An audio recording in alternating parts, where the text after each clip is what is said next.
Hey guys, good morning and welcome. I thought that we would try to have a seat and talk about birthday cakes because I was learning about them this morning. On a whim, I was looking up banana in Scott Cunningham's Wicca in the kitchen, and I couldn't find it, or no, as I was flipping through it, I found birthday cakes, and I was like, well, that's something I should read about, seeing as I've said that I'm going to throw myself a birthday party. Hey Pat, how are ya? I'm just fixing my tripod. I should have done it first. Sorry. So yes, we're going to talk about birthday cakes and kind of get some ideas for the birthday party and stuff like that. My room is a mess because I've got so much going on at the moment. But here we are. And we'll be coming back for 2 other short videos. The other 2 videos are going to be on banana flower. We're going to dismember this beautiful banana flower. It's gorgeous. And then we're just going to talk about bananas in witchcraft and herbalism. I've already done up a really big video on bananas and witchcraft and herbalism. Yeah, happy Mother's Day to all the mothers out there, all the beautiful mothers. Thank you so much for the Mother's Day wishes.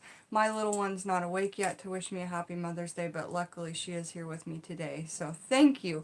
You were the first person, Christina Miller, to say happy Mother's Day to me, so that's pretty cool. Heat Blair, hi. Yes, caught me live. Happy Mother's Day. Thanks, you guys. So this video is going to be on birthday cakes. Then we're going to stop the video, come back for a separate live. I really want to make these lives per one topic. I think that'll be easier for people who are searching the topic later on. So shorter lives, but more of them. Wow, 10 people here already. Hi, guys. So happy Mother's Day to all the mothers, and let's talk about birthday cakes. Next, we'll be doing the banana blossom and talking about banana, and then after that, we're going to talk and do a separate video and read out of this candle magic book, which I really love. It's short, it's got so much good information, so we'll be coming back for separate videos on that. But let's talk birthday parties. Here we go. Madam Butterfly 13, hi, thank you, good morning. Yeah, because then when you want to search, it's just like, here's the video per topic. Because I don't want to stop going live, but I want to stay like video per topic. So, very good.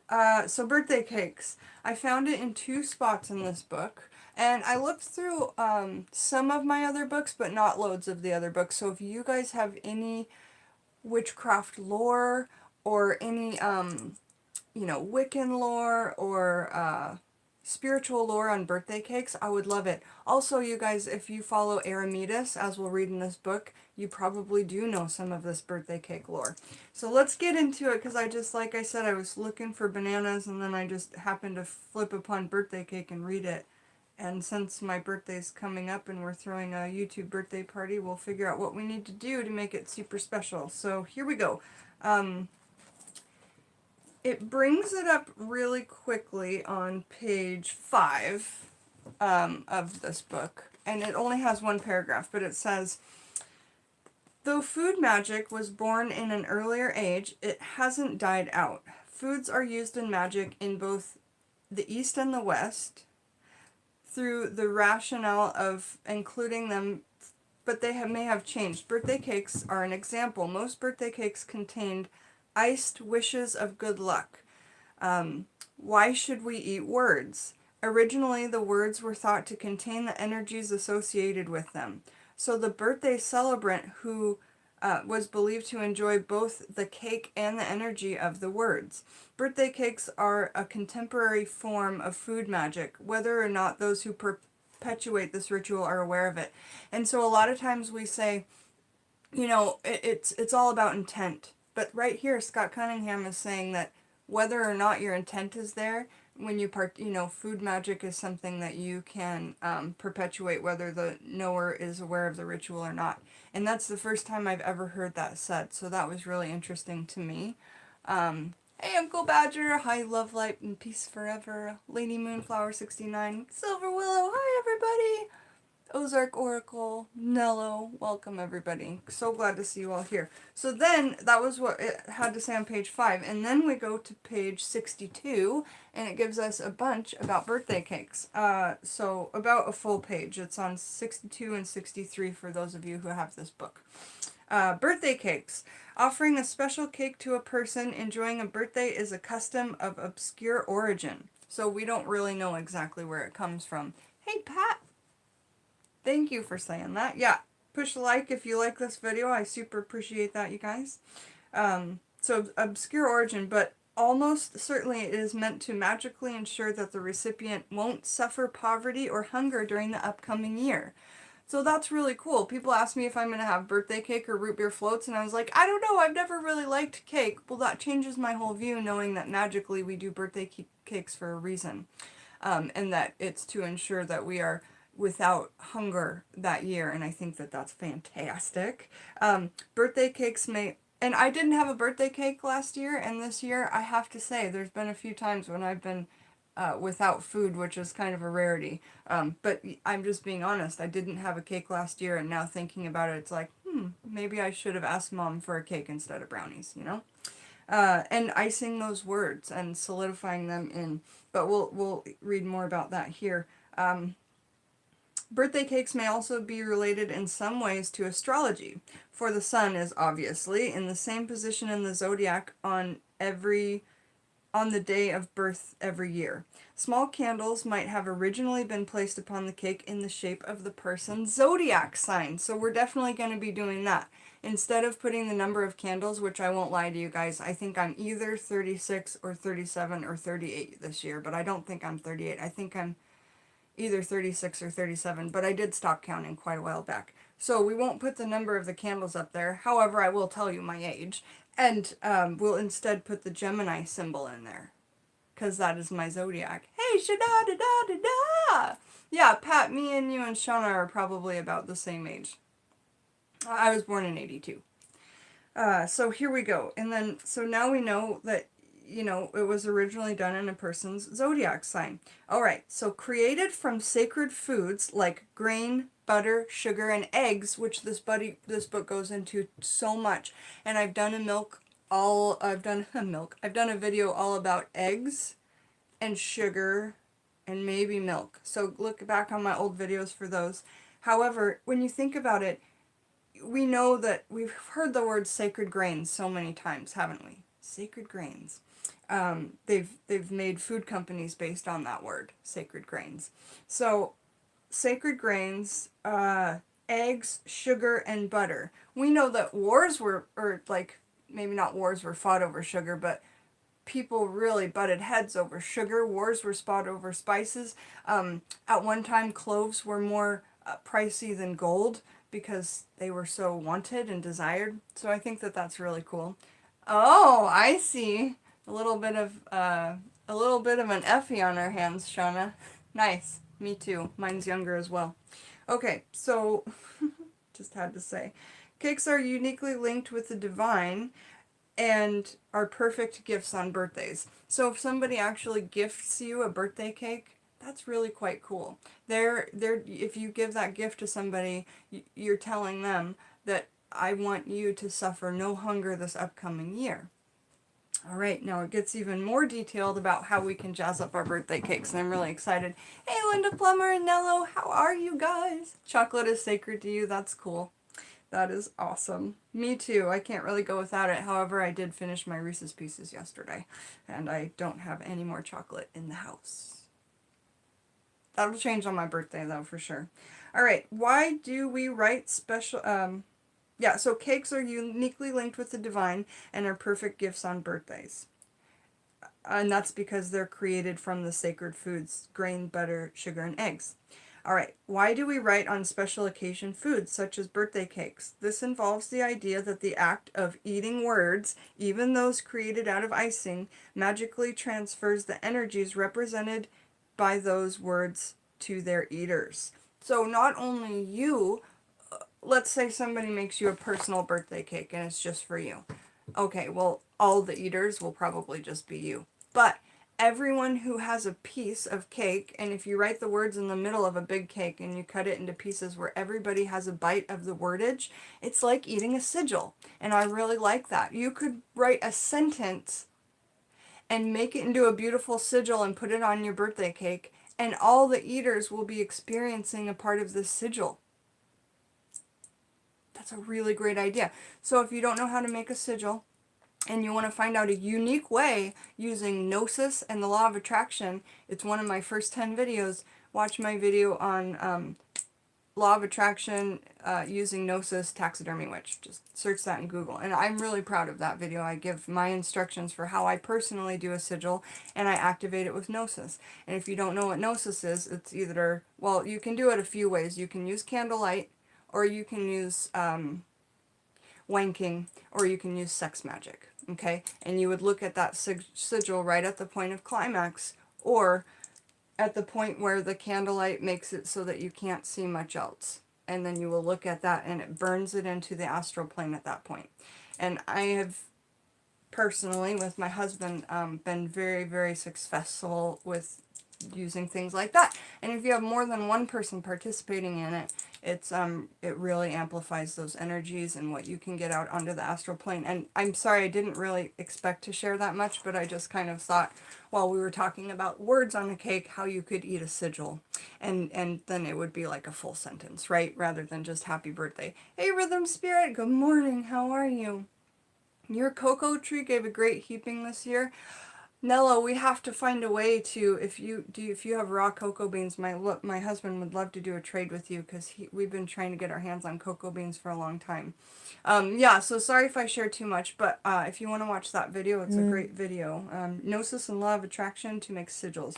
Alright, so back to birthday cakes. Why do we write the special occasion foods? Right, this involves the idea of the act of eating the words, even those created out of icing. We got through that. Magically transfers the energies represented by those words to their eaters. Everybody who eats the words, so not just me, but everyone. Happy birthday and good luck, carefully written on cakes, were originally more than kind gestures. They were ritual assurances of just those things. So I think that that's fantastic. Whether you make a cake for somebody to where it says good luck, or to where it says happy birthday, or get well, or whatever, listen to it. Get well. You could put it in Law of Attraction and say got well.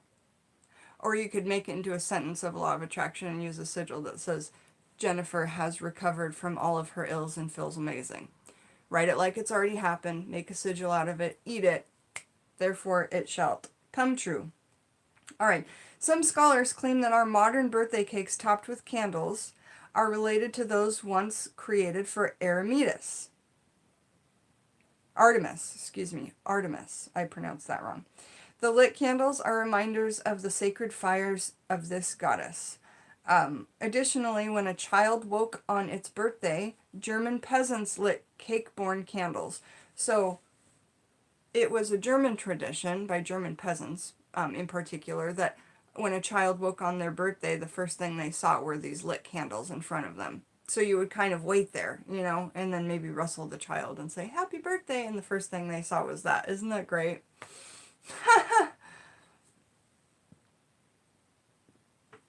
Okay, so all the reason more why I want to participate in it, because it's a German tradition, and I have German on both sides of my mother and father, so I think that that is cool. Okay, so now let's talk about blowing out the candles and making a wish are obviously remnants of forgotten magical rituals.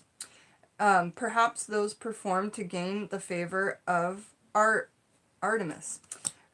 The next time you are presented with a candlelit cake, visualize your wish and blow. And I think most people just say it in their head out loud, and they've decided it, and they're like, okay, blow. But really, really sit there and visualize it. And again, the more you do meditation, the quicker and easier visualization will come to you. Your mind will be more clear. And I know I could talk about that all day, and everybody says, lots of people say, it's really hard to meditate, it's not for me. There's so many different forms of meditation that if you can't just sit with a quiet mind, you can sit with a guided meditation, music, you can learn to do your own kind of thing. You can focus on one object and nothing and not look away from it. That's a meditation. So there's all kinds of things that you guys can do. Hey, Raven Sandmoon, how are you? Nice to see you. All right, so birthday cakes. Make sure you visualize that wish as you blow. Now, I have to pull something out to show you. Because we say the color of the candle is also important. Okay, so y'all know I keep birthday candles. So here's a bunch of birthday candles and 5 of the main rainbow colors: blue, red, yellow, green.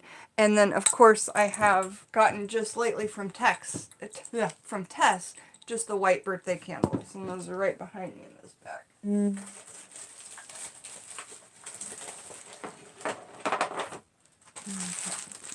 So, white birthday candles. Oh, and she also gave me these, like, sparkler birthday candles, which is cool, because it's my birthday coming up. Where did the white candles go? There they are. They fell out of the bag. So yeah, now I've got some white birthday candles as well. Because we're going to read in this book what all the different colors of the birthday candles mean and can be represented for, because I bet none of us thought about that the last time we put candles on our cake. I mean, some of us may have, but I bet loads of us didn't think about it. I didn't think about it. Alright, blowing out the candles and making a wish. We did that. The color of your candles is also important. Use white candles. So here's white birthday candles. Use white candles for protection and purification. And also, you could put the intent of anything into a white candle. Just like a quartz crystal, just like a regular white candle. Hey, Clarissa Wanders, how are you? We had one person back out of the Tarot-thon and didn't want to be a card, so Clarissa Wanders got the Chariot card. Everybody look forward to that. Excellent. It started playing on its own on your phone. That's awesome. And you celebrated your birthday this week. That's so amazing. All right, we're going to get to the purple candle, though, Clarissa. It's on the way.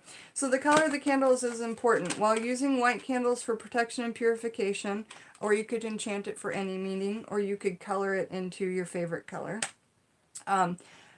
Pink is for spiritual love. Red is for sexuality. Blue is for peace and healing. Purple is for healing and spirituality. There you go, Clarissa. Green is for growth, abundance, and money. Where are we with the... Yellow is for clear thinking, and orange is for energy. So I got this, like, random bunch of different candles just at my grocery store, and I got 3 packs of them, and they were $1 each. 3 packs of the multicolored birthday candles equaled this many. So I'm going to try and make like a Gemini sign out of the color that I want, and have all those candles on there, and that's going to be so much fun. And then I'll probably do a sigil in icing underneath the candles. So my sigil to say what I wish to come to me this year. And then the candles will be in the shape of Gemini, my astrological sign. And then the cake will be round because that will be in touch with spirituality. We're learning all of these things. We'll talk more about shape right here, I do believe. So yellow for clear thinking, orange for energy. Round cakes represent spirituality, while square and rectangular cakes symbolize prosperity. I may actually do a square cake because as we're heading into Texas this coming year, I know I'm going to need that prosperity and the abundance. So, I'll make it into a square cake, not a round one, because I really do feel like my spirituality is good. I feel like I can always do better, but as long as I practice every single day, I should be gaining every single day. Hey, Bimfira Games, thanks for joining us. Welcome. Hi, Silver Willow. Alright, so I just want to say, so I will have a square or rectangle cake, probably... I haven't chosen the color of the candles yet, but nice sigil, etc. And I'll tell you guys all about it. I don't think I'll be able to video me making the cake, but you never know. We'll see. I'm probably going to make it for myself, so. Okay, Raven Sandmoon, I will let you know if anybody else pulls out. Otherwise, next year for sure. Yes, yes, yes. Okay, if you make a cake for a friend's birthday, put much love and positive energy into it. And so how do we do that, you guys? How do we put love and positive energy into something while we're making it? I want to hear from you and what you guys do to do that. Because how many times have somebody said, my secret ingredient is love? It totally is. The food will, the way something tastes will change if you sit over it and think, oh God, I hate this person. I can't believe I have to cook for them.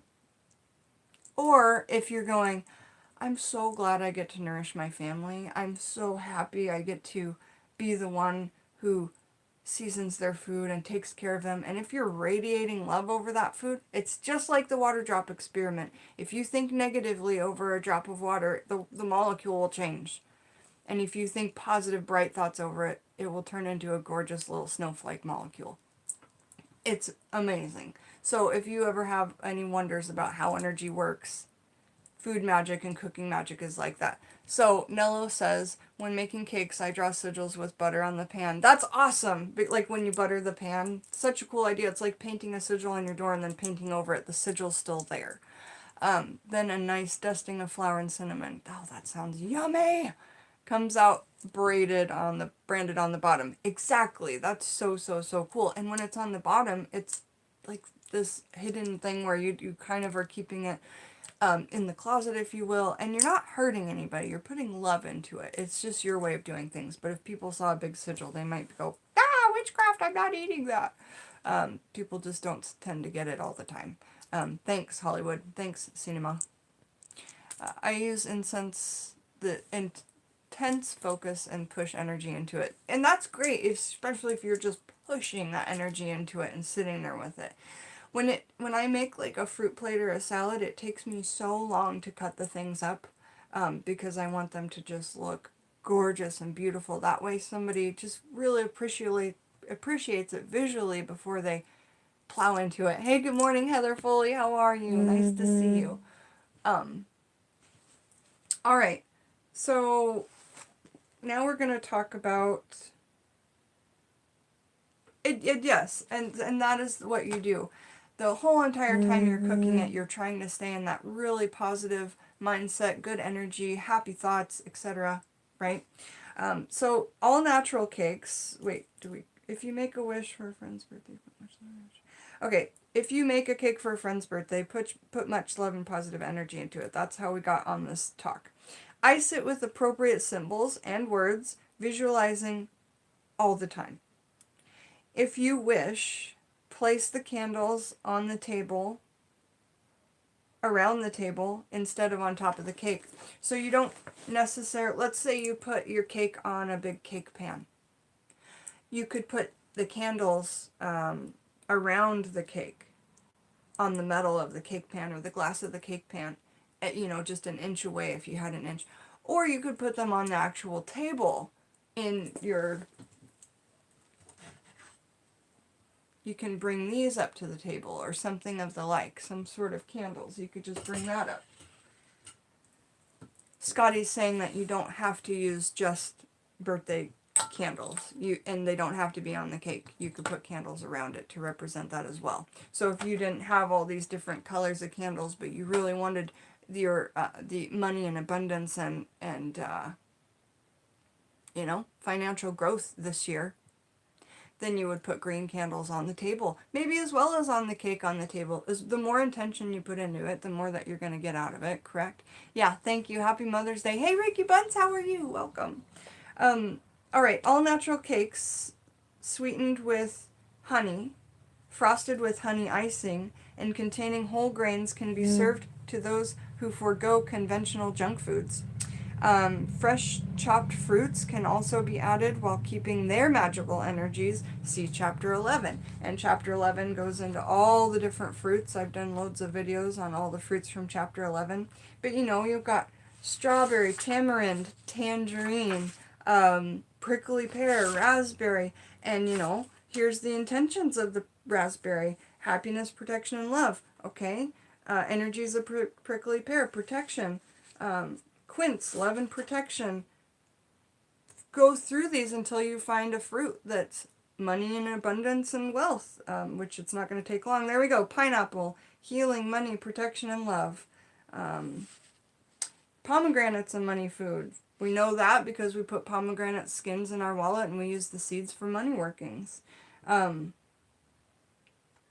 So I want to say, you know, you could put anything on top of this cake to up the wealth to come into you this over the coming year. Pear is a money fruit.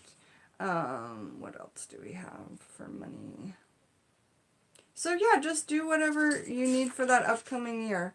And know that you eating that cake will represent you not going hungry throughout that year and you just radiating in abundance. And if you need protection over that year or you need love over that year, you want to draw in your twin flame, make a sigil and put that on the cake, and everybody that eats from it will hopefully draw in their twin flame as well. All right, you guys, I see that, you know, we are 25 minutes into the video. We have luckily talked about birthday cakes and candles and spreads and deals the whole time. So come right back on my next live stream while we dismember this banana flower and we talk about bananas. All right. Thanks, you guys. See you soon. Bye-bye.